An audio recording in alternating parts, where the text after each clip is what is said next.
like I believe it's a difference between a producer and a beat maker.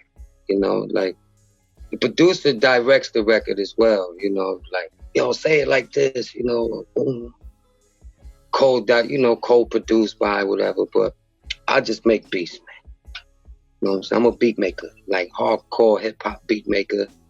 I don't like to get into the method. I just play what I hear, man. You know what I'm saying?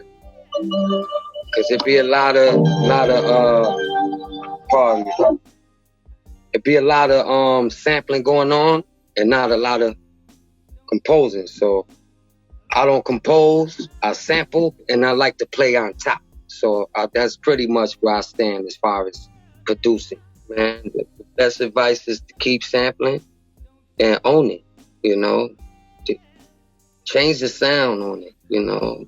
Add on and rearrange it. Don't loop it and add a drum and state the obvious and own it, you know. Keep sampling, bro. You know, don't change, don't go against your guns. Don't compromise it.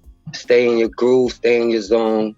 And if it gets to the point where business comes in, pay for the sample clearance. Now it's time to handle business. So that's all I could say. I would never tell them to stop what they're doing, especially when they're in the groove, you know. So just own it is what I stress.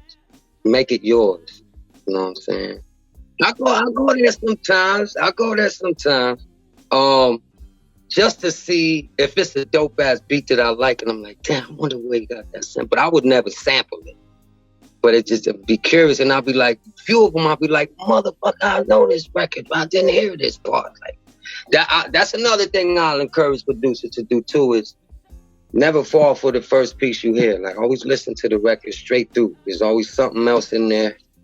We tend to get excited when we hear that one piece, and then we just sample that shit. So I learned to like just let the record, listen to the whole record, and it's definitely something else in it. It was something that I've been doing, but it got serious when I got on house arrest, and then I was able to purchase the gear, you know, the keyboard, and I had help too. You know, I got homies who believe in me and extended their arm as well, and brought me monitors and computers and speakers, you know. So I had great support coming up, and it started in Mama's Basement. You know, that's the title of my next release, you know, Mama's Basement. And I was rapping, but I didn't know how to record. So they called a few homies over, boom, boom. I started producing first, but I didn't know how to sample. So playing everything out with the Yamaha DJ-X. Then I got the Pro Tools and all that. Learned how to record, and now it was over. Now I got a Triton, the fucking new Peak MPC, and we talked about that too. And Special came through and learned me something, you know, taught me how to work that MPC 2000 XL and shit. We spoke on that. Dating back around that time is when I was deleting shit, but I always had an MP3 of it, and I'm like, damn, I shouldn't have deleted that shit.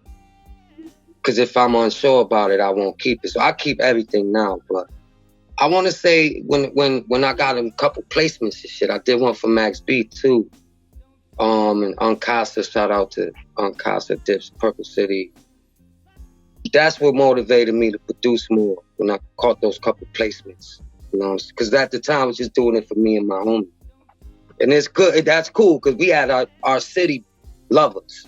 At that time, we had Rochester going nuts. So, and that works. But when I caught that placement, it was a little different. I'm like, yo, Stack Bundles on my shit, and I featured with him.